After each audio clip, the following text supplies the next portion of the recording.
کچھ صورتوں کے شروع میں اللہ نے 3 قسمیں اٹھائیں، جیسے سورہ العادیات۔ کچھ صورتیں کہ جن کے آغاز میں حق تعالی نے 4 قسمیں اٹھائیں، جیسے سورہ مبارکہ 3۔ اور سورہ فجر کے شروع میں اللہ نے 5 قسمیں اٹھائیں۔ پھر سورہ فجر کے بعد صرف ایک مقام پر اللہ نے 5 سے زیادہ قسمیں اٹھائیں،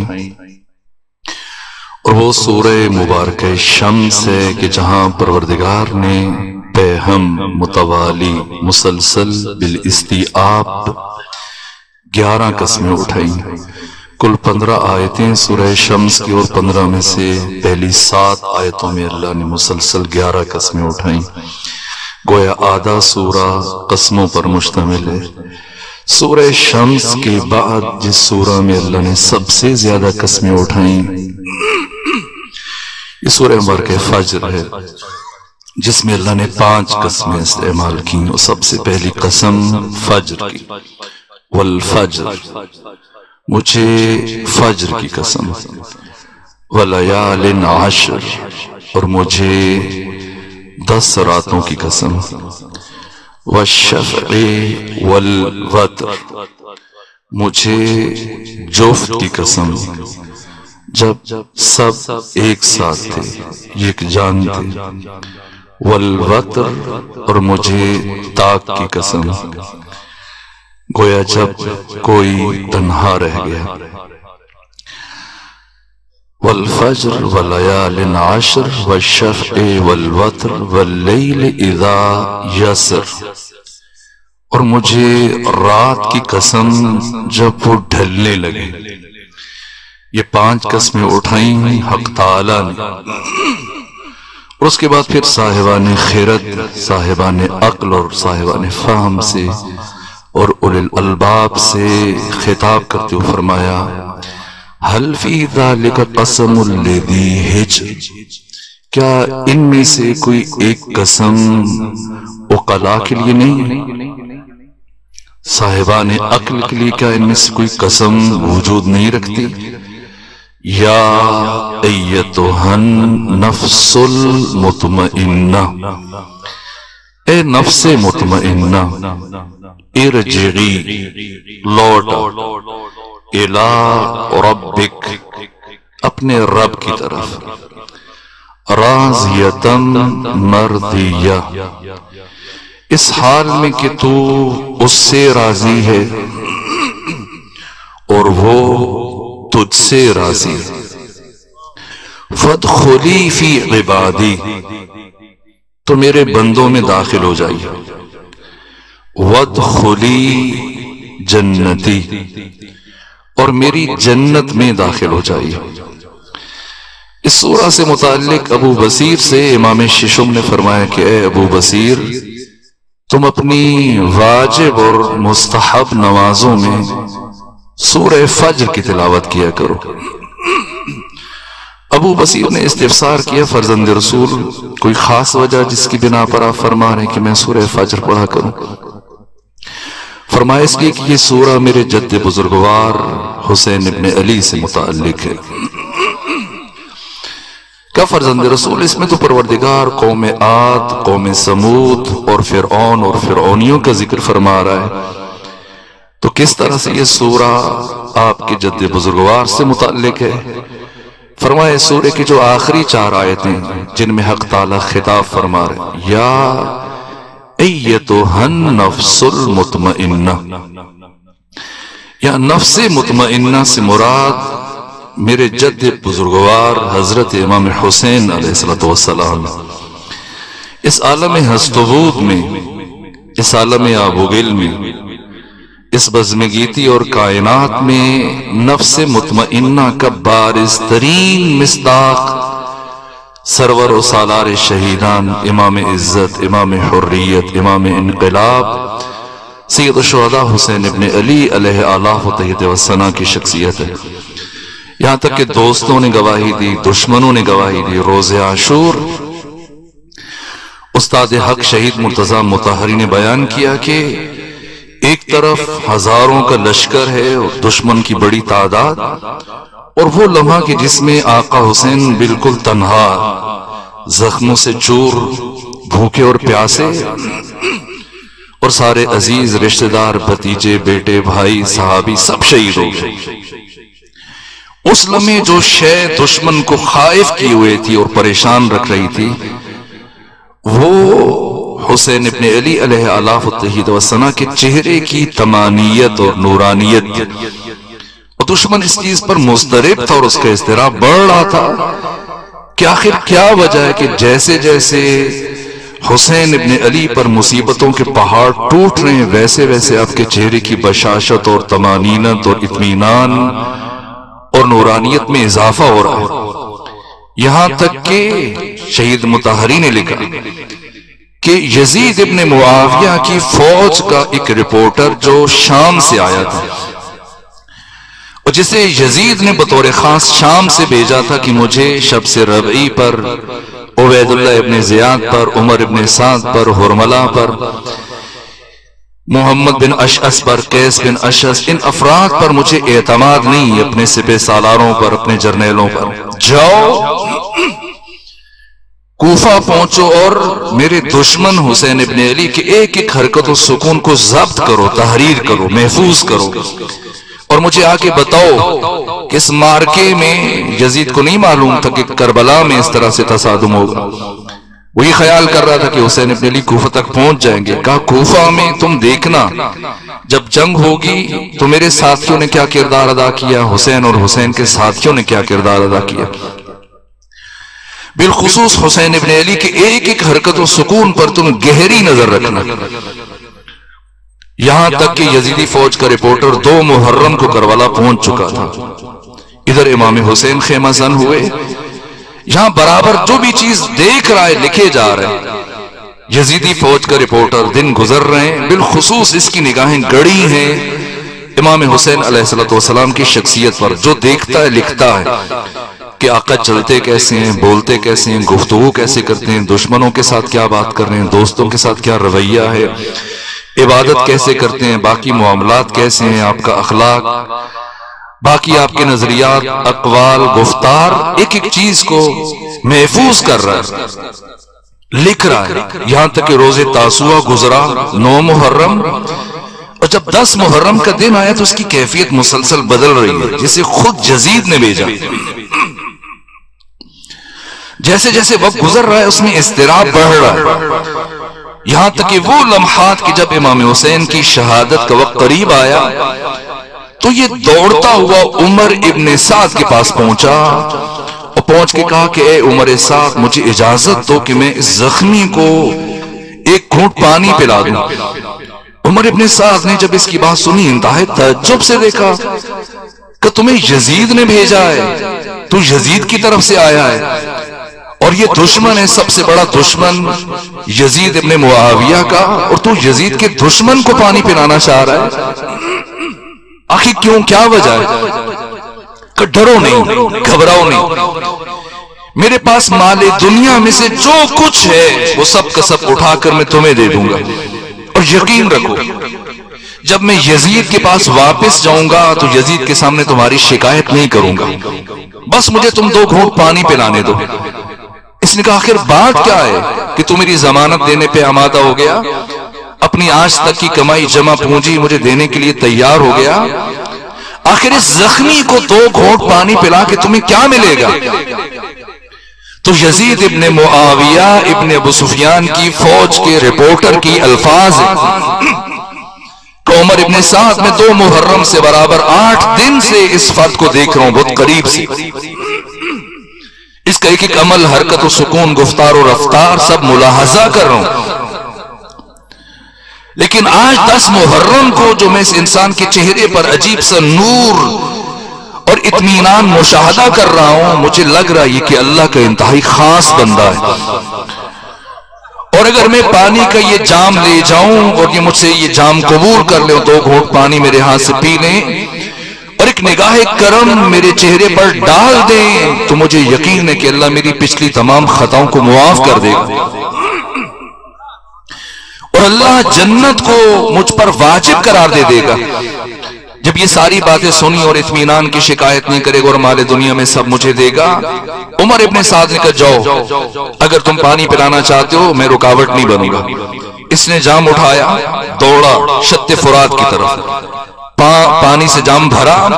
جب یہ پلٹ کے آ رہا تھا تو اس اثنا میں شمر ابن ذیلجوشن نے یا تو خود سے یا عمر ابن سعد کے اشارے پر اتنی دیر میں امام حسین کا سر آپ کے تن سے جدا کر دیا، اور پھر آپ کا کٹا ہوا سر آپ کے سینے کے اوپر رکھ دیا۔ لیکن جو بات میں عرض کرنا چاہ رہا ہوں، جیسے ہی یزیدی فوج کا رپورٹر پانی کا جام بھر کے لایا، آگے بڑھتا چلا گیا، اور عجیب یہ ہوا کہ اس نے پانی کا جام آگے بڑھ کر امام حسین کے کٹے ہوئے ہونٹوں کے ساتھ مس کر دیا، اور یہ پانی زمین پر گرنا شروع ہوا، اور عمر ابن سعد چلایا، کرے او شامی، کیا کبھی دیکھا ہے کہ کٹا ہوا سر بھی پانی پیے؟ اس نے حیرت سے مڑ کے دیکھا، اور جو جملے کہے وہی قرآن، وہ الفاظ استعمال کر رہا ہے۔ اسی لیے عرض کیا کہ تاریخ انسانی میں نفس مطمئنہ کا بارز ترین مصداق صرف اور صرف حسین ابن علی ہیں۔ کیوں؟ جیسے ہی عمر ابن سعد نے شامی سے یہ جملے کہے، وہ حیرت سے مڑا، پلٹا، اور اس کے بعد یہ جملے مقاتل کی کتابوں موجود ہیں۔ کہا اے عمر ابن سعد، واللہ لقد شغلتنی نور وجہہ ان فکرت قتلہ۔ اے عمر ابن سعد، اللہ کی قسم مجھے اس شخص کے چہرے کے نور نے اتنا مبہوت کیا، اتنا جذب کیا کہ میں یہ بھول ہی چکا ہوں کہ اس کا گلا کٹ چکا ہے۔ یہ حسین ابن علی کی چہرے کی نورانیت اور اطمینان کا عام عالم ہے شہادت کے بعد۔ اس لیے قرآن فرما رہے یا ایتھا النفس المطمئنہ۔ اسی لیے امام صادق فرما رہے ہیں، ابو بصیر، یہ جو سورہ فجر میں نفس مطمئنہ، یہ میرے دادا حسین ابن علی علیہ السلام ہے۔ یا ایتھا النفس المطمئنہ ارجعی، لوٹا، الی ربک، اپنے رب کی طرف، اس حال میں کہ راضیتن، تو مقام رضا پہ۔ حب کے جو 5 مدارج ہیں، حب ہے، ولا ہے، عشق ہے، ان میں سے بارز ترین جو درجہ ہے عشق کا، یہ مقام رضا ہے، جو انتہائی وفا سے تعبیر کیا جاتا ہے۔ لوٹا اس حال میں کہ تو مجھ سے راضی، یعنی مقام رضا پہ، اور میں تجھ سے راضی۔ فادخلی فی عبادی، تو میرے بندوں میں داخل ہو جائیے۔ یہ بہت بڑا اعزاز ہے، اللہ کا بندہ ہونا۔ آج ہر کوئی اپنا نام عبداللہ رکھ لیتا، یہ الگ بات ہے، لیکن بندہ خدا ہونا کیا مقام ہے، کیا درجہ ہے۔ دیکھیے ابھی آپ نے مغرب و عشاء نماز پڑھی، تشہد میں اس سے پہلے کہ ختمی مرتبت کی نبوت کی گواہی دیں، آپ نے کہا اشہد ان محمدن عبدہ ورسولہ۔ مقام عبودیت اللہ کی نگاہ میں اتنا بلند ہے کہ اسے حق تعالی نے رسالت اور نبوت پر مقدم کیا، یہاں تک کہ امام الانبیاء سید الرسل کو ختمی مرتبت کو جب اللہ معراج پر لے کے گیا تو کن لفظوں کے ساتھ؟ دیکھیے آپ بات سنتے اور آپ کو بات بہت اچھی لگے تو آپ کی زبان سے کلمہ سبحان اللہ ادا ہوتا ہے، لیکن پروردگار اتنی بڑی بات ہے کہ بات شروع کرنے سے پہلے سبحان اللہ کہہ رہے ہیں۔ سبحان الذی اسری بعبدہ لیلا من المسجد الحرام، پاک ہے وہ ذات جو اپنے بندے کو مسجد حرام سے مسجد اقصی تک لے گیا۔ کیا یہ کہا کہ بنبیہ، بحبیبہ، بخلیلہ، نہ نام نہ لقب، کیا فرمایا بعبدہ۔ عبودیت بلند ترین درجہ ہے، اور مرحوم اقبال نے بھی اس حقیقت کو بیان کرنے کی کوشش کی، کہا کہ عبد دیگر، عبدہ شیء دیگر، کا عبد اور ہے اور عبدہ یہ ایک اور حقیقت ہے۔ کیا فرق ہے ان دو میں؟ عبد ہونا، توجہ، بندہ ہونا، اور عبد خدا یعنی عبداللہ ہونا، ان میں کیا فرق ہے؟ عبد دیگر، عبدہ شیء دیگر، کیا فرق ہے؟ ان سراپا انتظار، ان منتظر۔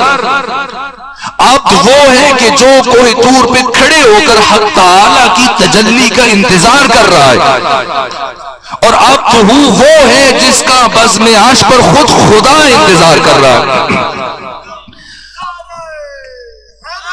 یا علی، عبد منتظر ہے، عبد منتظر ہے، اس کا انتظار کیا جا رہا ہے۔ کون منتظر ہے؟ خود خدا منتظر ہے۔ فَادْخُلِي فِي عِبَادِي، تو آئیے میرے بندوں میں، یعنی اللہ کے کچھ بندے پہلے سے موجود ہیں۔ ایک خدا خود منتظر ہے، دوسرے محمد مصطفیٰ، علی، فاطمہ، حسن، یہ سب آپ کے منتظر ہیں۔ فَادْخُلِي فِي عِبَادِي وَادْخُلِي جنتی، اور میری جنت میں داخل ہو جائیے۔ میری جنت، یہ کسی کے ذہن میں نہ رہے کہ شاید یہ جو جنت کا لفظ ہم سنتے ہیں اور نماز میں اور مجلس کے آخر میں اور محافل میں خلوتوں میں اور جلوتوں میں دعائیں مانگتے ہیں، پروردگار مجھے جنت میں لے جا، ملا بھی کہتے ہیں مجھے جنت میں لے جا، باقی مسلمان سب، اس کا یہ مطلب نہیں کہ جنت ایک جیسی جگہ ہے، نا، جنت ایک ذی مراتب جگہ ہے جس میں درجات ہیں۔ ایسا نہیں کہ اگر میں اور آپ جنت میں چلے جائیں تو ابو ذر اور سلمان کو اور حذیفہ اور ایسی شخصیتوں کو بھی اللہ اسی جنت پہ رکھے گا، نا۔ ممکن ہے کہ ہم جنت میں چلے جائیں لیکن تا حیات جتنا عرصہ جنت پہ رہ کے ہمیشہ جنت پہ رہنا ہے، لیکن ممکن ہے کہ اولیاء خدا سے شاید ہماری صحبت نہ ہو سکے۔ بحار الانوار میں علامہ مجلسی نے، سفینۃ البحار میں شیخ عباس قمی نے، ذخائر عقبہ میں اور بہت ساری حدیث کی کتابوں میں یہ جملے موجود ہیں، یہ حدیث موجود ہے کہ اہل جنت کو 70,000 سالوں میں صرف ایک مرتبہ امام حسین کے چہرے کی زیارت کا شرف عطا کیا جائے گا۔ اور ابھی میں اپنی گفتگو میں عرض کروں گا کہ امام حسین کے 72 ساتھیوں میں سے ایک ساتھی جب روز عاشور 70 تیر کھانے کے بعد کربلا کی زمین پر گرے تو امام حسین نے کیا فرمایا؟ سعید بن عبداللہ حنفی کو جب سعید نے یہ پوچھا اوفیت یا ابا عبداللہ، تو آقا حسین نے کیا جواب دیا؟ کہ سعید انت امامی فی الجنہ، اے سعید جنت میں تو ہمیشہ میری نگاہوں کے سامنے رہے گا۔ یہ الگ جنت ہے جہاں اہل جنت کو حسین ابن علی کی زیارت کا شرف مسلسل حاصل رہے گا۔ پروردگار آپ کو وہ جنت عطا فرمائے جہاں سردار جنت کی دائمی زیارت سے شرف یاب ہوتے ہیں۔ فَادْخُلِي فِي عِبَادِي وَادْخُلِي جنتی، تو سب سے پہلی قسم پروردگار نے سورہ میں اٹھائی وہ فجر کی قسم ہے۔ تو فجر کا کیا مطلب ہے؟ مفردات راغب میں امام راغب اصفہانی نے فجر کا مطلب لکھا ہے وسیع شگاف، وسیع شگاف۔ اور وقت فجر کو وقت فجر کیوں کہا جاتا ہے؟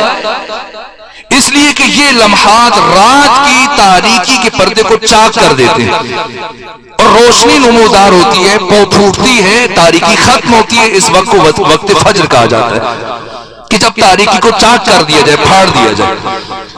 امام حسین نے یزید کے لیے اپنے خط میں لفظ فاجر استعمال کیا، یعنی وہ فرد جس نے اپنے کردار سے دین اور دیانت کی چادر کو ردا کو چاک کیا۔ یہاں پر فجر میں امام صادق فرمانے کہ فجر سے مراد میرے دادا حسین ابن علی ہیں۔ کیوں اللہ نے امام حسین کو فجر سے تشبیہ دی؟ اس لیے کہ جس طرح سے فجر کے وقت تاریکی چھٹ جاتی ہے، روشنی نمودار ہوتی ہے اور ہم ایک دوسرے کو شناخت کر لیتے ہیں، دیکھ لیتے ہیں، پہچان لیتے ہیں۔ تاریکی میں ہم ایک دوسرے کو پہچان نہیں سکتے، دوست ہے، دشمن ہے، اپنا ہے، بیگانہ ہے، اچھا ہے، برا ہے، لیکن جیسی تاریکی چھٹتی اور روشنی کا ظہور ہوتا ہے ہم خوب و بد کو، اچھے برے کو، دوست دشمن کو پہچان لیتے ہیں۔ امام حسین کو قرآن میں اللہ فجر سے تشبیہ دے رہا ہے، یعنی وہ ذات اور وہ نور کہ جس نے آ کر بنو امیہ کی حکومت اور طاغوت کی تاریکیوں کو اس طرح سے ختم کیا اور ایسی روشنی ظاہر ہوئی اس کے وجود سے کہ اب قیامت تک حق اور باطل روشن ہو کے رہ جائے گا سب کے لیے۔ جب خیر و شر میں دقت تفریق ہو گئی، سمجھ نہیں آ رہا تھا بشر کو کہ حق کیا اور باطل کیا ہے، خیر کیا اور شر کیا ہے، نیکی کیا ہے اور بدی کیا ہے۔ جب خیر و شر میں دقت تفریق ہو گئی، بے ساختہ حسین کی تخلیق ہو گئی۔ یہ نور حسین ہے جسے پروردگار فجر کہہ رہا ہے، لیکن اب آئیے اور بھی آگے چلیں۔ خود بہار الانوار کی 92 نمبر جلد میں علامہ مجلسی یہ حدیث خود سید الشہداء سے بیان کرتے ہیں، فرماتے کہ القرآن علی اربعۃ اشیاء، یہ قرآن 4 چیزوں پر مشتمل ہے، العبارہ والاشارہ واللطائف والحقائق۔ امام حسین فرما رہے ہیں، علامہ مجلسی نے ذکر کیا بہار کی 92 نمبر جلد میں یہ حدیث کہ قرآن میں 4 چیزیں، پہلے عبارت، قرآن کے حروف، کلمات، الفاظ، پھر اشارے، اور اس کے بعد لطائف ہیں، قرآن کی لطیف ترین باتیں، اور پھر حقائق ہیں۔ تو اشارے کس کے لیے، عبارت کس کے لیے، لطائف کس کے لیے، اور حقائق کس کے لیے؟ آقا حسین نے فرمایا والعبارت فللعوام، قرآن کی عبارت اور الفاظ یہ عوام کے لیے، جس میں اس تلاوت تک رک جاتے ہیں اور قرآن کو پڑھتے ہیں، تلاوت کرتے ہیں، ورد وظیفہ بناتے ہیں۔ والاشارت فللخواص، اور قرآن کے اشارے خواص کے لیے، خواص کے لیے۔ یہ خاص کون ہے؟ علی فرماتے ہیں نحن العلماء، ہم علماء ہیں، وشیعتنا الطلاب، ہمارے شیعہ ہمارے شاگرد ہیں، اور اس کے علاوہ باقی اہل دنیا خس و خاشاک ہیں۔ تو جو شیعہ ہے وہ مکتب علی کا شاگرد ہے، یعنی خاص ہے، تو وہ قرآن کے اشاروں کو سمجھ سکتا ہے۔ اور قرآن کے لطائف یہ اولیاء کے لیے، اور قرآن کے حقائق حسین فرماتے ہیں یہ انبیاء کے لیے۔ تو اگر خواص بیٹھے ہیں تو اشارے کافی۔ امام حسین کا، امام صادق کا اتنا کہہ دینا کہ یہ سورہ میرے جد حسین سے متعلق ہے، اتنا کافی تھا، لیکن اس سے اور آگے بڑھیے۔ خمینی بت شکن اور آیت اللہ حسن زادہ عاملی اور نامور محدثین نے اس میں جو گفتگو کی ہے وہ بہت دقیق ہے، اور میں آپ کی سماعتوں پر اعتماد کرتے ہوئے چند جملے مزید عرض کروں گا۔ یہ کتنی نمازیں ہیں ابھی جو آپ پڑھ کے آئے، مغرب و عشاء، کل 5 نمازیں، فجر، ظہر، عصر، مغرب، عشاء۔ تو مجھے بتائیے کہ فجر کی کتنی رکعتیں؟ 2، اور ظہر کی، اور عصر کی، اور مغرب کی، اور عشاء کی۔ یہ کیا ہوا کہ 3 نمازوں کی 4 رکعتیں، اور ایک نماز کی 3 رکعتیں، اور ایک نماز کی فقط 2 رکعتیں، یا سب کی 2 ہوتی، یا 5 نمازوں کی 3 رکعتیں ہوتی، اور یا پھر 5 کی 4 رکعتیں ہوتی۔ 3 نمازیں 4 رکعتوں پر مشتمل، ایک نماز 2 رکعتوں پر اور ایک 3 پر۔ کیا خدا کے ہاں مزاج پایا جاتا ہے؟ نہ، اللہ سبحان ہے، اللہ مزاج اور کیفیتوں کا خالق ہے۔ اللہ مزاج اور کیفیات اور احساسات اور جذبات سے ماورا، بالاتر۔ ہماری طرح سے نہیں کہ کسی کو 2 دے دے، کسی کو 3، کسی کو 4، نہ، خدا خالق عقل ہے، خدا حکیم۔ تو کیوں فجر کی 2 رکعتیں کیوں ہیں؟ ظہر کی 4 کیوں ہیں؟ عصر کی 4، عشاء کی 4، مغرب کی 3۔ تو اول جعل میں شارع مقدس نے جب نماز فرض کی تو ان 5 نمازوں کی رکعتوں کی کل تعداد 10 تھی۔ سیرت ابن حشام، سیرت ابن اسحاق، اسی طرح سے امام شمس الدین ذہبی کی تاریخ الاسلام، تاریخ ابن خلدون، یہاں تک کہ عصر حاضر کے نامور محدث شیخ ناصر الدین البانی، سب نے لکھا ہے، آج تک کسی ایک نے اختلاف نہیں کیا۔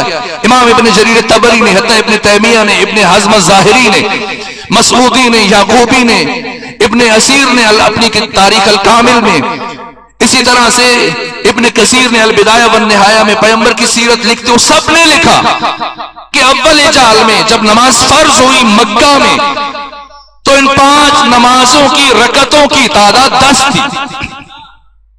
2 فجر کی، 2 ظہر کی، 2 عصر کی، 2 مغرب اور 2 عشاء۔ آج تک کسی ایک بھی محدث، سیرت نگار اور تاریخ نویس نے اس پر اختلاف نہیں کیا۔ لیکن مکہ پہنچنے کے، مکہ سے مدینہ پہنچنے کے دوسرے سال میں اور تیسرے سال میں، دوسرے سال کے آخر یا تیسرے سال کے شروع میں ان 10 رکعتوں میں مزید 7 کا اضافہ ہوا۔ ظہر کے ساتھ مزید 2 رکعتیں اضافہ ہوئی، عصر کے ساتھ 2، عشاء کے ساتھ 2، لیکن مغرب کے ساتھ 1 رکعت کا اضافہ کیا، اور فجر کی بدستور 2 رکعتیں رہی، جس طرح مکہ میں 2 تھی، مدینہ میں 2، یہ سب نے لکھا. اور یہ خمینی بت شکن نے اور آیت اللہ حسن زادہ عاملی نے اس اضافت کا فلسفہ بیان کیا. کہا کہ یہ جو فجر ظہر کی پہلی 2 رکعتیں کہ سب سے پہلی نماز ان 5 نمازوں میں سے جو فرض ہوئی یہ نماز ظہر ہے. اور نماز ظہر کی جو پہلی 2 رکعتیں ہیں یہ اول جال میں شارع نے فرض کی تھی، لیکن جو بعد کی 2 رکعتیں مدینہ پہنچنے کے بعد فرض ہوئی یہ اعزاز مصطفیٰ میں نور مصطفی کی تجلی کا مظہر بنی. اور اللہ نے عزت مصطفیٰ میں اعزاز مصطفیٰ میں ان دوسری 2 رکعتوں کو فرض کیا مسلمانوں پر. اور عصر کی 2 رکعتیں یہ اعزاز مرتضیٰ میں علی کی عزت کی تجلی میں 2 رکعتیں بشر پر فرض ہوئی. اور مغرب کی 1 رکعت یہ نور فاطمہ کی تجلی کا مظہر ہے. اور عشاء کی 2 رکعتیں یہ اعزاز امام حسن مجتبی میں بشر پر فرض ہوئی. لیکن فجر کی 2 رکعتوں کو اللہ نے بدستور مدینہ میں بھی اسی طرح سے 2 رکعت کیوں؟ بشر کو یہ سمجھانے کے لیے کہ جو خدا کا ہے سب حسین کا ہے، اور جو حسین کا ہے وہ سب خدا کا ہے. ابھی آپ ملتان میں، لیکن اگر ملتان سے باہر جائیں نواح میں کسی دوسرے شہر تو پھر یہ آپ کی نماز قصر ہو جاتی ہے. فجر کی 2 رکعتیں یہ قصر نہیں ہوگی، لیکن ظہر، عصر، عشاء یہ 3 نمازیں 4 رکعتوں کے بجائے 2 رکعتیں پڑھی جائیں گی. باقی 2 کی آپ کو سفر میں رخصت ہے اور آپ کی نماز قصر ہو جائے گی. لیکن نہ مغرب کی نماز قصر ہوگی اور نہ فجر کی نماز قصر ہوگی. ایسا نہیں کہ فجر کی 2 کے بجائے 1 پڑھیں اور مغرب کی 3 کے بجائے 2 پڑھ دیں یا کم کر دیں، نہ. تو پروردگار خدا حکیم خالق عقل جب ظہر و عصر و عشاء کی 4 رکعتوں کو کم کر کے 2 پڑھی جا رہی ہیں اور قصر ہو گئی، تو فجر اور مغرب کی ان 2 نمازوں میں قصر کیوں نہیں ہے؟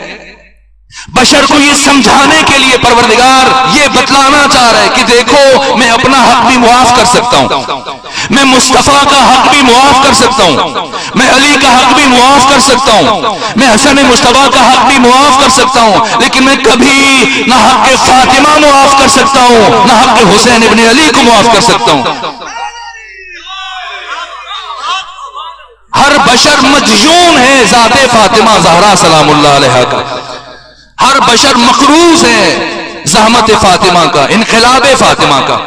اگر یہ بی بی نہ ہوتی تو کبھی نور ولایت کا قیامت تک کے انسانوں تک نہ پہنچ سکتا. اور ہر بشر مدیون ہے ذات حسین ابن علی کا. آج 28 رجب ہے، حسین مدینہ چھوڑ رہے ہیں. میں 10 عدد جوڑ کر سوال کرتا ہوں امام حسین نے کیوں مدینہ چھوڑا؟ نہ چھوڑتے مدینہ؟ کیا عبداللہ بن زبیر نے مدینہ چھوڑا؟ کیا منذر بن زبیر نے مدینہ چھوڑا؟ نہیں. ہاں البتہ مکہ چلے گئے، لیکن کیا یہ قتل ہوئے؟ ان 2 نے بھی تو یزید کی بیعت نہیں کی، لیکن کیا یزید انہیں قتل کرنے میں کامیاب ہو گیا؟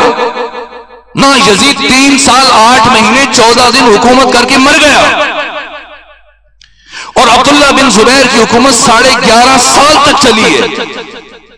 اور بنو امیہ کی حکومت شام تک محدود ہو گئی. پورا مصر، پورا عراق، پورا حجاز، مکہ، مدینہ، عراق، ایران سب کا سب عبداللہ بن زبیر کے ہاتھ میں آ گیا. اور جا کر عبد الملک بن مروان کے عہد حکومت میں پہلے یزید نے 3 سال 8 مہینے 14 دن حکومت کی، پھر اس کا بیٹا آیا معاویہ، اس نے 40 دن حکومت کی، پھر مروان نے 9 مہینے حکومت کی، پھر عبد الملک بن مروان آیا اور جنگیں لڑتا رہا. اس کے باوجود عبداللہ بن زبیر سے اقتدار نہ چھین سکا. تو امام حسین بھی نہ چاہیں مدینہ قیام فرمائیں، اور اگر مدینہ نہیں رکتے تو مکہ رکیں. 4 مہینے 5 دن امام حسین مکہ رکے تو باقی دن بھی مکہ میں گزار دیں. کیوں حسین کوفہ گئے؟ کیوں امام حسین کربلا گئے؟ فلسفہ قیام حسینی کیا ہے؟ کیا امام حسین نے اس لیے مدینہ چھوڑا کہ آپ کو اہل کوفہ نے خط لکھے تھے؟ نہ، اہل کوفہ کو تو پتہ ہی نہیں تھا کہ معاویہ مر چکا ہے. انہیں تو بہت بعد میں پتہ چلا. سب سے پہلا خط جو لکھا گیا بیعت کے لیے وہ امام حسین کو لکھا گیا. اور امام حسین 28 رجب کو مدینے سے چل رہے ہیں اور کوفہ کو اتنا بعد میں پتا چلا کہ خطوط کی پہلی کھیپ قیس ابن مسہر سیداوی اور سعید بن عبداللہ حنفی 10 رمضان کو لے کر مکہ امام حسین کے پاس آئے، تو ان کے خطوط مکہ میں آنا شروع ہوئے، پہلے انہیں خبر ہی نہیں تھی، اور امام حسین ان کی دعوت سے پہلے مدینہ چھوڑ رہے ہیں۔ اس کا مطلب امام حسین نے اہل کوفہ کی دعوت پر، یہ کسی کو غلط فہمی نہ رہے، امام حسین نے اہل کوفہ کی دعوت پر مدینہ نہیں چھوڑا۔ کیا اس لیے مدینہ چھوڑا کہ یزید نے امام حسین سے بیعت کا مطالبہ کیا؟ میں آپ سے سوال کرتا ہوں، اگر یزید امام حسین سے بیعت کا مطالبہ نہ کرتا تو امام حسین کیا کرتے؟ البتہ یزید نے بیعت کا مطالبہ نہیں کیا، یزید کو تو خبر ہی نہیں تھی، اس لیے کہ جب یزید کا باپ بیمار تھا خط پہلے سے لکھا جا چکا تھا، اور امیر شام کی زندگی میں یہ خط لکھوایا گیا۔ تمام مورخین نے تاریخ ابن عساکر میں، آپ تاریخ مدینہ دمشق میں دیکھ لیجئے، ابو بکر خطیب بغدادی کی تاریخ بغدادی دیکھ لیجئے، باقی تواریخ کو دیکھ لیجئے، یہ خط امیر شام کی زندگی میں لکھا گیا، اور اس وقت کا انتظار کیا گیا جب امیر شام کی موت کا یقین ہو جائے، یہاں تک کہ اطباء، ڈاکٹر، معالج، طبیب امیر شام کے دائیں بائیں کھڑے ہیں، اور امیر شام کی سانسیں اٹکی ہوئی، اور قاصد گھوڑا لے کر حالت انتظار میں کہ جیسی حکیم اور حکماء اور اطباء اور ڈاکٹر ماہرین کہہ دے کہ امیر شام کی موت ہو چکی، قاصد کو روانہ کیا جائے۔ اور ادھر امیر شام کی آخری سانس رجب میں جو 22 رجب کو جسم سے ختم ہوئی تو قاصد کو روانہ کر دیا گیا۔ تو یزید تو اس موقع پہ تھا ہی نہیں، کسی مورخ نے لکھا یزید شام میں تھا، یہ شکار کے لیے تھا، اور چوتھے دن واپس آیا، اور زحاق بن عتب آپ کے جنازہ میں بھی شریک نہیں تھا، جنازہ اس کی فوج کے سپہ سالار زحاق بن قیس نے پڑھایا، اور 3 دن تک برابر شام کے حالات کو اپنے کنٹرول میں رکھا زحاق بن قیس نے، اور چوتھے دن جب یزید واپس آیا تو حکومت اسے منتقل کی، اور خط پہلے لکھا گیا، اور سب سے پہلا خط امام حسین کی طرف پہنچا۔ تو حاکم وقت کیوں چاہتا ہے کہ حسین بیعت کرے؟ امام حسین کو ان کے حال پر چھوڑ دیا جائے، کیوں حاکم وقت چاہ رہا ہے کہ امام حسین؟ توجہ ہے، حاکم کی کیا مجبوری ہے؟ وقت کے حکمران اور بنو امیہ کی کیا مجبوری ہے؟ بس میں سمیٹ رہا ہوں گفتگو کو اور نتیجہ عرض کرنا چاہتا ہوں۔ اس کی کیا مجبوری ہے؟ اس کی مجبوری یہ ہے کہ وہ بنام دین حکومت کرنا چاہتا ہے، بنام اسلام حکومت کرنا چاہتا ہے، اور اگر پوری اسلامی دنیا 9 کروڑ مسلمان اس وقت 3 بر اعظموں میں موجود تھے، سب کے سب یہ بیعت کر لیں بنو امیہ اور یزید کی، تب بھی یہ عنوان یزید کو نہیں مل سکتا جب تک کہ اپنے زمانے کا محمد مصطفیٰ یزید کی تائید نہ کرے۔ اس لیے بنو امیہ مجبور ہیں، اس لیے وہ چاہتے ہیں کہ کسی بھی طرح سے حسین ابن علی کی تائید حاصل کریں۔ لیکن سوال یہ کہ امام حسین نے مدینہ کیوں چھوڑا؟ نہ تو امام حسین نے اہل کوفہ کی دعوت پر مدینہ چھوڑا، نہ یزید کی بیعت کے مطالبے کے جواب میں مدینہ چھوڑا۔ اگر اہل کوفہ خطوط نہ لکھتے تب بھی امام حسین نے مدینہ چھوڑنا تھا۔ اگر یزید آپ سے بیعت کا مطالبہ نہ کرتا بنو امیہ، تب بھی امام حسین نے مدینہ چھوڑنا تھا۔ جب امام حسین مدینہ چھوڑ رہے تھے آج کی رات، تو ہر ایک امام حسین کو مشورے دے رہا تھا۔ عبداللہ بن زبیر کہہ رہا تھا مدینہ نہ چھوڑیں۔ پوچھا کہاں جائیں گے؟ فرمایا عراق جاؤں گا۔ کہا عراق نہ جائیں، انہوں نے آپ کے بھائی کے ساتھ وفا نہیں کی، آپ کے باپ کے ساتھ وفا نہیں کی۔ عبداللہ بن زبیر، عبداللہ بن عباس، عبداللہ ابن عمر، محمد حنفیہ، ام سلمہ، سب مشورے دے رہے ہیں۔ انہیں نظر آ رہا ہے کہ اہل کوفہ وفا نہیں کریں گے، حسین ابن علی کو نظر نہیں آ رہا۔ استاد حق شہید مرتضیٰ مطہری فرماتے ہیں کہ جتنے لوگ امام حسین کو مشورہ دے رہے تھے، یہ اس حقیقت کو شیشے میں دیکھنے کی صلاحیت نہیں رکھتے تھے جو حسین اینٹ اور پتھر میں دیکھنے کی صلاحیت رکھتے تھے۔ کیوں چھوڑا امام حسین نے مدینہ؟ سب مشورہ دے رہے تھے کہ آپ یمن چلے جائیں، یا ایک نکاح آپ ہندوستان چلے جائیں، کچھ نکاح پہاڑی علاقوں میں پناہ گزین ہو جائیں، جگہ بدلتے رہیں، نہ آپ بیعت کریں گے اور آپ کی جان بھی محفوظ رہے گی، آپ کے بچوں کی، خواتین کی عزت و حرمت بھی پامال نہیں ہوگی۔ آپ اپنی جگہ بدلتے رہیں، مختلف شہروں میں، پہاڑی علاقوں میں پناہ گزین ہو جائیں، یہ سب مشورے دے رہے تھے۔ آخر کیوں امام حسین نے کسی ایک کے مشورے کو درخورد اتنا نہ جانا؟ اس لیے کہ اگر امام حسین کسی کی بات مان لیتے اور کسی کا مشورہ قبول کر لیتے اور مدینہ نہ چھوڑتے اور عراق نہ جاتے تو کیا ہوتا؟ یہ ملتان اور آپ کے قریبی شہر لاہور میں ایک مرتبہ یوم حسین کے موقع پر جو 3 دن تک چلتا تھا پروگرام، اور موچی دروازے میں اس جو جگہ آپ بیٹھے اس سے بڑا تو ممبر ہوتا جہاں پاک و ہند کے بڑے بڑے علماء، دانشور، سنی، شیعہ، ہندو، مختلف برادریوں سے، اقلیتوں سے، عیسائی سب آتے تھے۔ وہاں پر علامہ سید علی نقی نے ایک جملہ کہا اور وقت چونکہ کم بچا تھا، ان سے پوچھا گیا کہ اگر امام حسین نہ جاتے تو کیا ہوتا؟ انہوں نے کہا کہ اگر امام حسین قیام نہ فرماتے تو نماز جمعہ بدھ کے دن ہو رہی ہوتی، لیکن میں یہاں تک نہیں رکوں گا جو استاد حق شہید مرتضی مطہری نے بیان فرمایا، صرف نماز جمعہ بدھ کے دن نہ ہو رہی ہوتی بلکہ ہر معروف منکر بن چکا ہوتا اور ہر منکر معروف بن چکا ہوتا، ہر حرام کو آج ہم واجب سمجھ کے ادا کر رہے ہوتے اور ہر واجب کو ہم ترک کر چکے ہوتے، اور ہماری مسجدوں میں، گھروں میں، ہماری شادی ہالوں کے اندر ایک مولوی آتا سر پہ پگڑی پہن کر، کندھے پہ عبا اور ردا رکھ کر، ہاتھ میں تسبیح لے کر، اور تسبیح گھماتے گھماتے وہ ایک بہن اور بھائی کا، ماں اور بیٹے کا نکاح پڑھ کے چلا جاتا، چھوارے بٹتے، ٹافیاں مٹھائیاں تقسیم ہوتی، ہم ایک دوسرے کو مبارکباد دے کے گھروں میں چلے جاتے اور کسی کو احساس تک نہ ہوتا کہ کتنا بڑا ظلم ہوا ہے۔ اگر انسانیت باقی ہے، حیا باقی ہے، انسانی اور اخلاقی قدریں باقی ہیں تو صرف اور صرف حسین ابن علی کی وجہ سے۔ یہ آذانیں، یہ مسجدیں، یہ مدرسے، یہ خمس و زکوٰۃ، یہ لوٹے، یہ تسبیحاں، جس کے پاس جو کچھ ہے بنام اسلام، صرف اور صرف حسین ابن علی کی محنت کے تصدق میں ہے۔ ہر انسان ممنون ہے، ہر انسان ممنون ہے حسین ابن علی کا، اور حسین پر کسی کا احسان نہیں ہے۔ ہر باضمیر انسان مقروض ہے حسین ابن علی کا۔ میرے عزیزو، گفتگو اگرچہ بہت طولانی ہے لیکن بس یہیں رک رہا ہوں۔ یہاں پر حق کے حسین کوئی بشر ادا نہیں کر سکتا۔ یہ جو میں نے فجر اور مغرب کی رکعتوں کا فلسفہ بیان کرتے ہوئے عرض کیا، بس میں آخری جملہ عرض کروں، ظاہراً خطیب تشریف فرما ہے، اور امام حسین کے آگے ایک دوسری قسم بیان کروں، والفجر ولیال عشر، 10 راتوں کی قسم۔ یہ کون سی 10 راتیں؟ بس میں سمیٹ رہا ہوں۔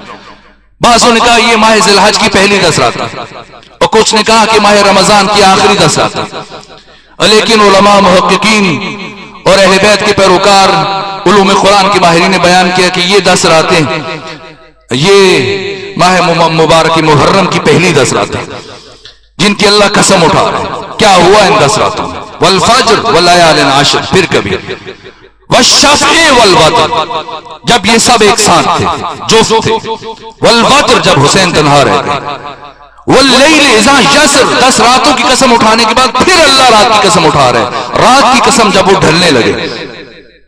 یہ کون سی رات ہے؟ یہ شب عاشور ہے۔ کیا ہوا شب عاشور کہ اللہ اس رات کی یوں قسم اٹھا رہا ہے؟ اگر کسی نے شب عاشور کو سمجھنا ہے تو پہلے شب ہجرت کو سمجھے۔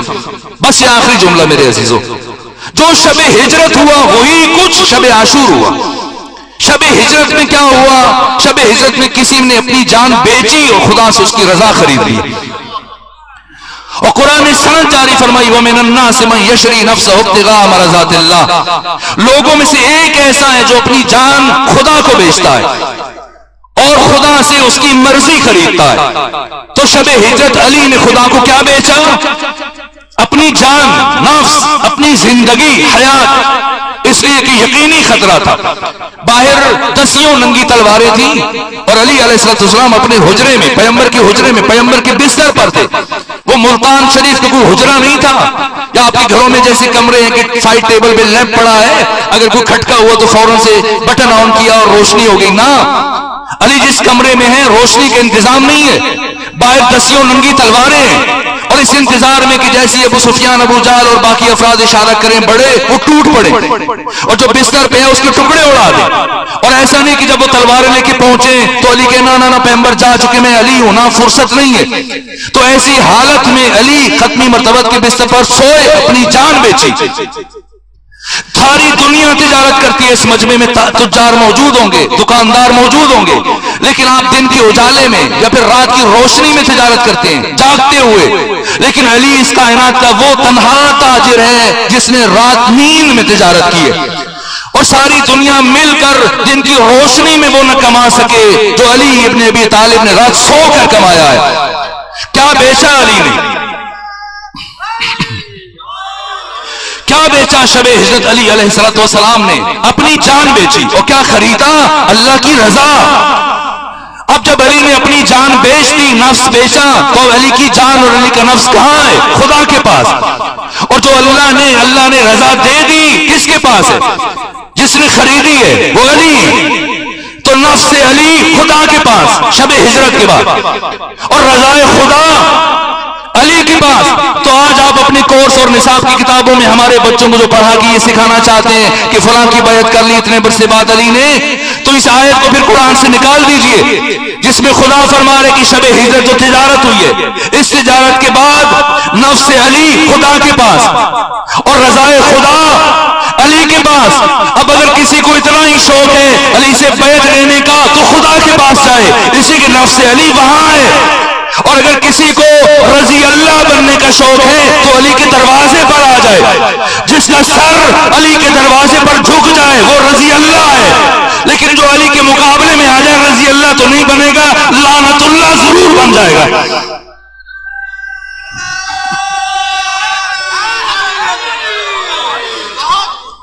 تو شب عاشور کو سمجھنا ہے تو شب ہجرت سمجھا جائے. شب ہجرت میں ایک انسان نے اپنی جان خدا کو بیچی ہے اور شب عاشور میں 72 نے اپنی جان بیچی. ورنہ جب حسین نے کہا کہ میں راضی، میرا نانا راضی اور میری ماں فاطمہ راضی، چلے جاؤ، کیا کوئی ایک فرد بھی اٹھا ہے؟ کوئی نہیں اٹھا. ممکن ہے یہاں پر مورخ یہ تجزیہ لکھ دیتا، اس لیے نہیں اٹھ رہے تھے کہ سب کے سب حسین ابن علی کو سردار جنت سمجھتے تھے، وارث جنت سمجھتے تھے اور جنت کا مالک سمجھتے تھے کہ اگر اٹھے تو جنت ہاتھ سے نکل جائے گی. حسین ابن علی نے دوسرا اعلان فرمایا، جاؤ میں تمہیں جنت کی ضمانت دیتا ہوں. کوئی مفتی یا ملا جنت کی ضمانت نہیں دے رہا ہے، جنت کا مالک جنت کی ضمانت دے رہا ہے. کیا اس کے باوجود کوئی فرد اٹھا؟ کوئی نہیں اٹھا.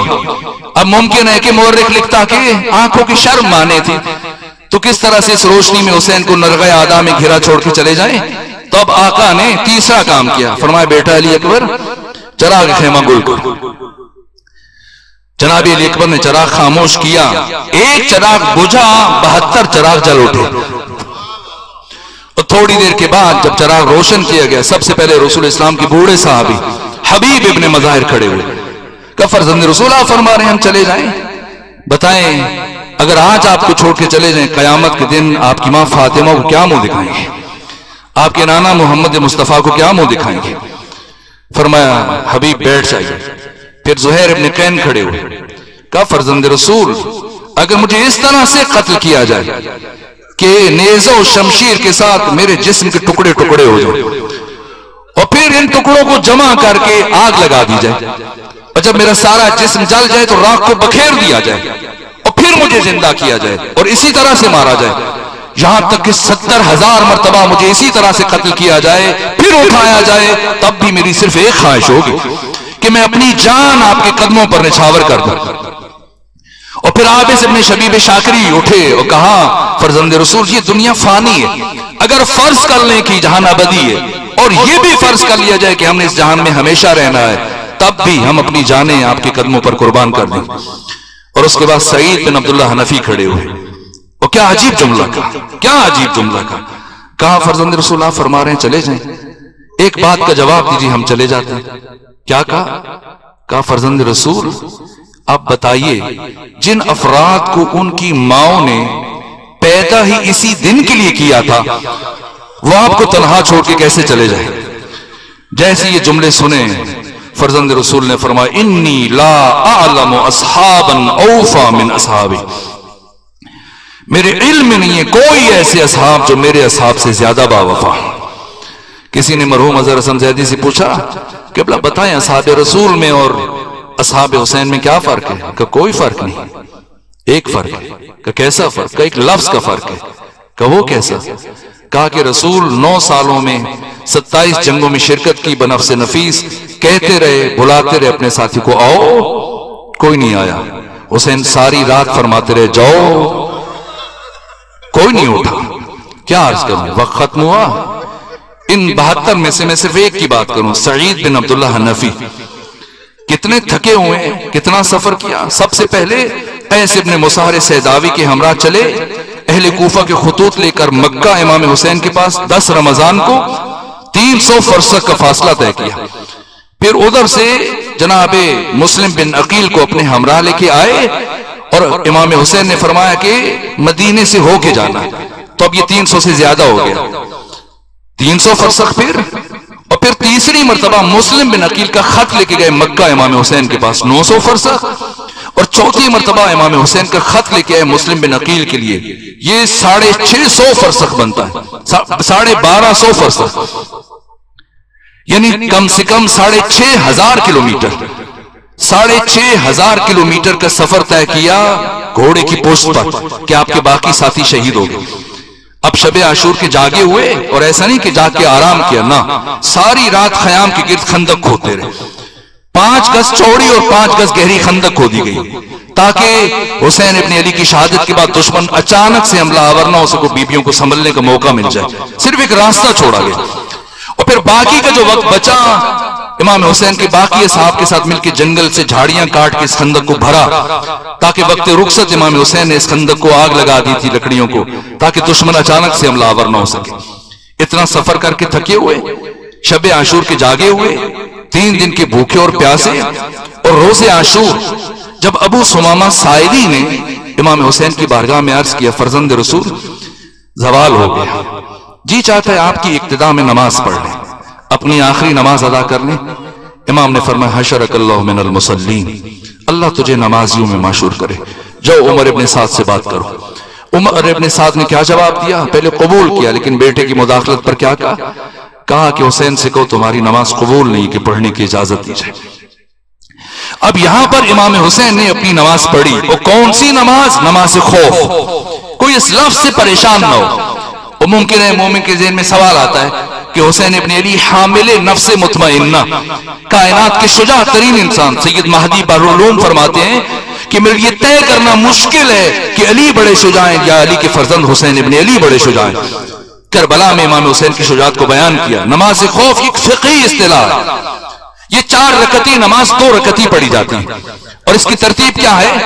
اس کی ترتیب یہ کہ پہلے آدھے سپاہی امام کے پیچھے کھڑے ہوتے ہیں، اور باقی آدھے ان نمازیوں کا دفاع کرتے ہیں، اور یہ آدھے سپاہی امام کے پیچھے، امام 1 رکعت پڑھتے ہیں اور یہ 1 رکعت امام کے ساتھ پڑھتے ہیں، اور امام 1 رکعت پڑھنے کے بعد بیٹھ جاتے ہیں، اور یہ سپاہی کھڑے ہو جاتے ہیں، 2 رکعت فرادہ پڑھ کے جلدی سے نماز مکمل کرتے ہیں، اور پھر امام کھڑے ہوتے ہیں 2 رکعت کے لیے، اور جلدی سے پوزیشن بدلتی ہے، اور جو سپاہی حفاظت کر رہے ہوتے ہیں وہ ان کی جگہ آ جاتے ہیں اور یہ ان کی جگہ چلے جاتے ہیں، اور وہ امام کی 2 رکعت کے پیچھے اقتدا کرتے ہیں، یہ ان کی پہلی رکعت ہوتی ہے، اور اسی طرح سے 2 رکعت وہ فرادہ پڑھتے ہیں۔ یہ نماز خوف ہے۔ اور نماز خوف کب پڑھی جاتی ہے فقہی اعتبار سے؟ سنی شیعہ محدثین اور فقہا کے نزدیک، تمام مسلم علماء کے نزدیک نماز خوف صرف اس وقت پڑھی جاتی ہے جب آپ مسلمانوں کی جنگ کسی کافر لشکر سے ہو۔ امام علی نے جنگ نہروان میں، جنگ صفین میں، اسی طرح سے جنگ جمل میں نماز خوف ادا نہیں کی، لیکن روز عاشور امام حسین نے نماز خوف پڑھ کر اپنے دشمن کی کفر پر مہر تصدیق ثبت کر دی کہ جو حسین کے مقابلے میں آ گئے ابھی انہیں کبھی مسلمان نہ سمجھنا۔ یہ نماز خوف، اور جو ہستی امام حسین کے روبرو کھڑی، جو سپاہی، ان کا نام ہے سعید بن عبداللہ حنفی۔ بس میں نے مجلس ختم کر دی۔ ادھر امام حسین نے نماز شروع کی، ادھر شمر ابن ذوالجوشن کی کوشش ہے کہ حالت نماز میں امام کو شہید کرے، اس نے تیر انداز معین کیے اور یہ شروع کیے انہوں نے تیر چلانا تاکہ کوئی تیر امام حسین کو لگ جائے، لیکن جو بھی تیر آتا ہے وہ سعید بن عبداللہ حنفی اپنے جسم پر برداشت کرتے کہ کہیں کوئی تیر یوسف زہرا کو نہ لگ جائے۔ ایک تیر انسان کی موت کے لیے کافی ہوتا ہے، لیکن کتنے تیر لگے؟ 70 سے زیادہ تیر لگے، سر سے لے کے پاؤں تک سعید تیروں سے چھلنی ہے۔ کیوں کھڑے ہیں؟ اس احساس کے ساتھ کہ اگر میں گر گیا تو کوئی تیر آقا کو لگ جائے گا۔ قوت ارادی کے بل بوتے پر کھڑے رہے عشق حسین میں، لیکن جیسے امام حسین کا السلام علیکم ورحمۃ اللہ وبرکاتہ، اب سعید بن عبداللہ حنفی زمین پر گرے، لیکن زمین پر نہ گرے، اس لیے کہ اتنے تیر تھے آپ کے جسم پر کہ جب زمین پہ گرے تو آپ کا جسم تیروں پر معلق ہو گیا. اب آخری سانسیں چل رہی ہیں سعید بن عبداللہ حنفی کی، اور اس لمحے کیا جملہ کہا، رخ کیا امام حسین کی طرف اور کہا اوفیت یا ابا عبداللہ. میں نے کہا حق حسین ادا نہیں ہو سکتا. اوفیت یا ابا عبداللہ، اے حسین ابن علی کیا میں نے آپ کے ساتھ وفا کی؟ استاد حق شہید مرتضی مطہری یہاں یہ جملہ لکھتے ہیں، کہا کہ اتنا طویل سفر طے کرنے کے بعد شب عاشور کے جاگے ہوئے اور مسلسل زحمت کرنے والے، 3 دن کے بھوکے اور پیاسے، سر سے لے کے پاؤں تک تیروں سے چھلنی، آخری سانسیں ہیں، اور پھر کیوں پوچھ رہے ہیں امام حسین سے کہ کیا میں نے حق ادا کیا؟ کہ اس لیے کہ سعید اور باقی 71 کو حسین کی معرفت حاصل ہو چکی ہے، اور وہ جانتے کہ اتنا کچھ کر کے بھی حق کے حسین ادا نہیں کیا جا سکتا. ہر بشر مدیون ہے ذات حسین ابن علی کا. بس میں آپ ایک جملہ مصیبت کا عرض کروں، مجلس ختم کروں. ایک سعید بن عبداللہ حنفی نے روز عاشور یہ جملہ پوچھا. دوسرے جب یہ قافلہ اسیروں کا پلٹ کے پہنچا مدینے میں تو اس فوج کے کمانڈر کی ماں نے پوچھا، جناب ام البنین جو اپنے پوتے فضل کی انگلی پکڑ کے آئی تھی اس کاروان کا استقبال کرنے کے لیے، جیسے ہی سامنا ہوا سلام کرنے کے بعد جو پہلا سوال پوچھا سید سجاد سے، نے کہا سید سجاد میرا دل پھٹا جا رہا ہے، مجھے بتائیں کیا کربلا میں میرے بیٹے عباس نے اپنے آقا حسین کے ساتھ وفا کی یا وفا نہیں کی؟ کہا ام البنین آپ نے وہ بات پوچھی جس نے سید سجاد کے دل کو رلا دیا. کہ ایک بات سنیں پھر خود دیکھیں کہ کربلا میں آپ کے بیٹے نے کیا کیا اور میرے بابا حسین کی نگاہ میں آپ کے بیٹے عباس کا مقام کیا تھا.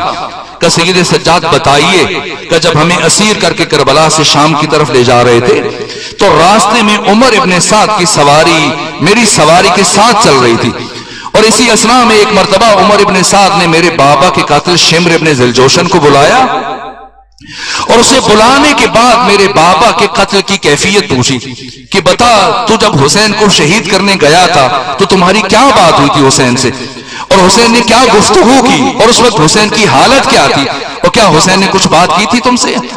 تو شمر نے جواب دیا، یہ امام سجاد روایت کر رہے ہیں، شمر نے جواب دیا، کہا کہ حسین جب زخموں کی تاب نہ لاتے زمین پہ بیٹھے اپنے شمشیر سے ٹیک لگا کر تو میں آگے بڑھا اور میں نے اپنے دونوں ہاتھوں سے حسین ابن علی کو دھکا دیا، اور حسین پشت کی بل پر زمین پر گرے خاک کربلا پر، اور میں حسین کے سینے پر سوار ہوا. لیکن حسین کی آنکھوں میں اتنا خون جمع ہو چکا تھا کہ وہ مجھے دیکھ نہیں پا رہے تھے. بالآخر حسین نے اپنی ہمت جمع کی اور اپنی دونوں ہتھیلیوں کے انگوٹھوں سے اپنی آنکھوں کا خون صاف کیا، اور پھر جب دیکھا کہ میں ان کے سینے پر بیٹھا ہوں تو یہ جملہ کہا اے شمر تو بڑی بلند جگہ پہ بیٹھا ہے، بڑی اونچی جگہ پہ بیٹھا ہے. اے شمر بچپنے میں میرے نانا محمد مصطفیٰ مجھے اپنی گود میں بٹھا کر میرے قمیض کے بٹن کھول دیتے تھے اور مجھے سینے سے چومنا شروع کرتے تھے اور میرے گلے تک مجھے چومتے جاتے تھے، اور اس وقت میرے نانا محمد مصطفیٰ نے مجھے بتایا تھا اے حسین تجھے کائنات کا شقی ترین انسان قتل کرے گا، جس کے چہرے پر چیچک کے داغ ہوں گے اور جس کا قیافہ خنزیر سے مماثلت رکھتا ہوگا. کہ میں نے جیسے ہی حسین کی جملے سنے مجھے غصہ آیا، میں نے حسین کی داڑھی کو بائیں ہاتھ سے پکڑا اور حسین کے رخسار پر تماچے مارنا شروع کیے. کہ اسی اثناء میں حسین کی چھوٹی بیٹی پہنچ گئی، اور پھر میں نے اس بیٹی کو الگ کیا اور حسین نے اپنی قوت جمع کی اور حسین حالت سجدہ میں چلے گئے، اور پھر میں نے ضرب چلانا شروع کی. میں نے مشکل مرحلے چھوڑ دیے، لیکن ایک جملہ عرض کرو تاکہ مجلس مکمل ہو. کہ میں نے پہلی ضرب چلائی اور حسین کی زبان سے یہ ذکر سجدے میں شروع ہوا، رضن بقضائک وتسلیما لامرک لا معبود سواک یا غیاث المستغیثین. اور جب میں نے دوسری ضرب چلائی حسین نے پھر یہی ذکر پڑھا، یہاں تک کہ میں ضربیں چلاتا رہا حسین مسلسل یہی ذکر پڑھتے چلے گئے. اور جب میں نے 13ویں ضرب چلائی اور حسین کے سر کو حسین کے تن سے جدا کیا اور میں نے حسین کے بالوں میں ہاتھ ڈالا اور حسین کے سر کو بلند کیا تو میں نے دیکھا کہ ابھی بھی حسین کے لب ہل رہے ہیں، ابھی بھی حسین کے لب ہل رہے ہیں. میں نے سوچا اب حسین کون سا ذکر کر رہا ہے, لیکن حسین کی آواز بہت نحیف تھی. میں اپنے کان حسین کے لبوں کے قریب لے کر گیا تو مسلسل ایک ہی آواز بلند ہو رہی تھی, عباس عباس